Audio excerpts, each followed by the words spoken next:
നമസ്കാരം, welcome to my channel. നമ്മുടെ ചാനലിൽ കുറച്ച് നാളായി ചിക്കൻ റെസിപ്പീസ് ഇട്ടിട്ട്. അപ്പോൾ ഇന്ന് ഞാൻ വന്നിരിക്കുന്നത് ഒരു നാടൻ ചിക്കൻ കറി റെസിപ്പി ആയിട്ടാണ്. അപ്പോൾ എല്ലാവരും വീഡിയോ മുഴുവനായിട്ട് ഇരുന്ന് കാണണം. ഇഷ്ടപ്പെടുകയാണെങ്കിൽ ട്രൈ ചെയ്യാൻ വേണ്ടിയിട്ട് മറക്കരുത്. അപ്പോൾ നമുക്ക് നോക്കിയിട്ട് വന്നാലോ എങ്ങനെയാണ് നാടൻ ചിക്കൻ കറി തയ്യാറാക്കുന്നത്.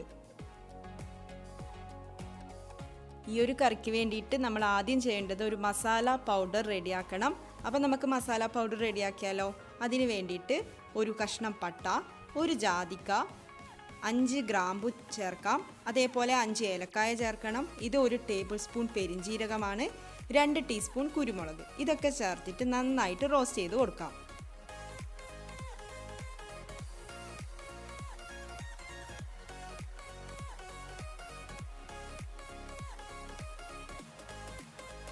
എല്ലാം റോസ്റ്റായിട്ട് വരുന്ന സമയത്ത് നമുക്ക് മല്ലിപ്പൊടി ചേർത്ത് കൊടുക്കാം. ഞാനിവിടെ 2 ടേബിൾ സ്പൂൺ മല്ലിപ്പൊടിയാണ് ചേർക്കുന്നത്.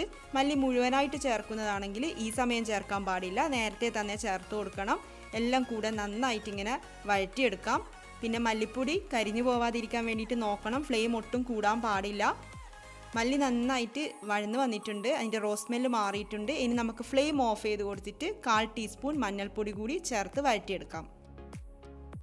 ഇനി ഇത് മാറ്റി വെക്കാം. എന്നിട്ട് ചൂടാറിക്കഴിഞ്ഞാൽ മിക്സിയുടെ ജാറിലിട്ട് പൊടിച്ചെടുക്കാം. അങ്ങനെ നമുക്ക് മസാല പൗഡർ റെഡിയാക്കി എടുക്കാം.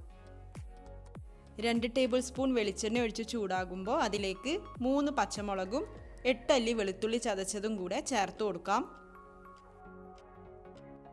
ഈ ഒരു സൈസിലെ ഇഞ്ചി കഷ്ണമാണ് ഞാൻ എടുത്തിട്ടുള്ളത്. അപ്പോൾ അതും കൂടെ ചതച്ചിട്ട് നമുക്ക് ചേർത്ത് കൊടുക്കാം. എല്ലാം കൂടെ നന്നായിട്ട് വഴറ്റിയെടുക്കാം.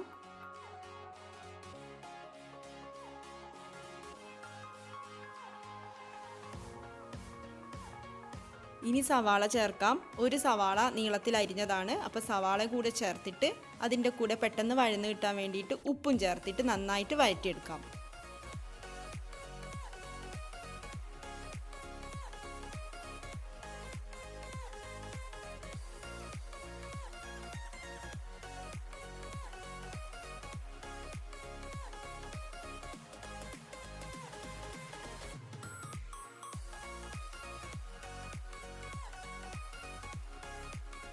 സവാളയൊക്കെ നന്നായിട്ട് വഴന്ന് വന്നിട്ടുണ്ട്. ഇനി ചിക്കൻ ചേർത്ത് കൊടുക്കാം. ഇത് 1/2 കിലോ ചിക്കനാണ്, നന്നായിട്ട് ക്ലീൻ ചെയ്തതാണ്. അപ്പോൾ ഇനി നമുക്ക് ചിക്കൻ ചേർത്ത് കൊടുക്കാം. ചിക്കനിലേക്ക് തേങ്ങാപ്പാൽ ഒഴിച്ചു കൊടുക്കാം. ഇത് 2ാം പാൽ 2 കപ്പാണ് ഞാൻ ഒഴിക്കുന്നത്. അപ്പോൾ ഗ്രേവിക്ക് അനുസരിച്ച് വേണമെങ്കിൽ 2 കപ്പിൽ കൂടുതൽ വേണമെങ്കിൽ ഒഴിച്ചു കൊടുക്കാം. ഇനി ഇതിലേക്ക് നമ്മൾ തയ്യാറാക്കി വെച്ചിരിക്കുന്ന മസാല പൗഡറിൽ നിന്ന് പകുതി, മുഴുവൻ ഒരുമിച്ച് വേണ്ട, പകുതി നമുക്ക് ഈ 2ാം പാൽ ഒഴിച്ചു വെച്ച ചിക്കനിൽ ചേർക്കാം. എന്നിട്ട് നന്നായിട്ട് മിക്സ് ചെയ്യാം. അടച്ചു വെച്ച് ചിക്കൻ വേവിച്ചെടുക്കാം.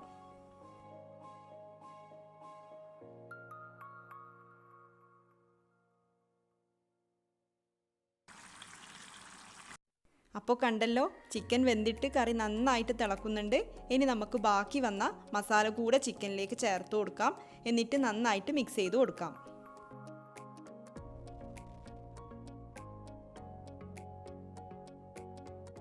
ഇനി ചേർക്കേണ്ടത് തേങ്ങയുടെ 1ാം പാലാണ്. ഞാനിവിടെ 1 കപ്പ് 1ാം പാൽ എടുത്തിട്ടുണ്ട്.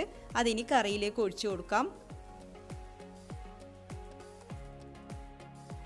1 ടീസ്പൂൺ വിനാഗിരി ചേർത്ത് കൊടുക്കാം. അപ്പോൾ വിനാഗിരി ചേർത്ത ഉടൻ തന്നെ കറി പിരിഞ്ഞ പോലെ ഉണ്ടാവും. അതൊന്നും കുഴപ്പമില്ല, നമുക്ക് നന്നായിട്ടൊന്ന് മിക്സ് ചെയ്ത് കൊടുക്കാം.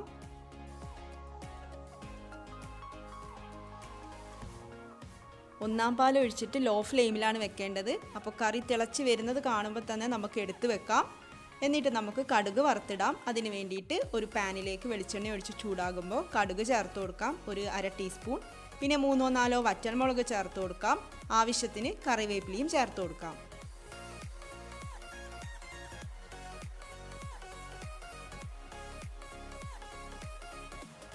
ഇനി ഇതിലേക്ക് ചുവന്നുള്ളി അരിഞ്ഞത് ചേർക്കണം. ഇതൊരു 5-6 ചുവന്നുള്ളി അരിഞ്ഞതാണ്. നന്നായിട്ട് മൂപ്പിച്ചെടുക്കണം.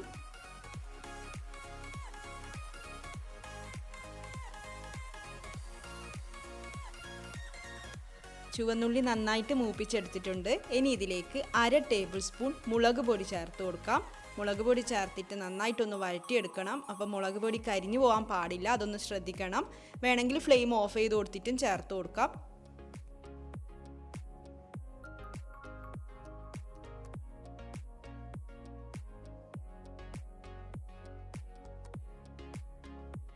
ഇനി ഇതൊക്കെ നമ്മുടെ കറിയിലേക്ക് ചേർത്ത് കൊടുക്കാം. എന്നിട്ട് ലോ ഫ്ലെയിമിൽ വെച്ചിട്ട് ഒന്ന് ഇളക്കി കൊടുക്കാം.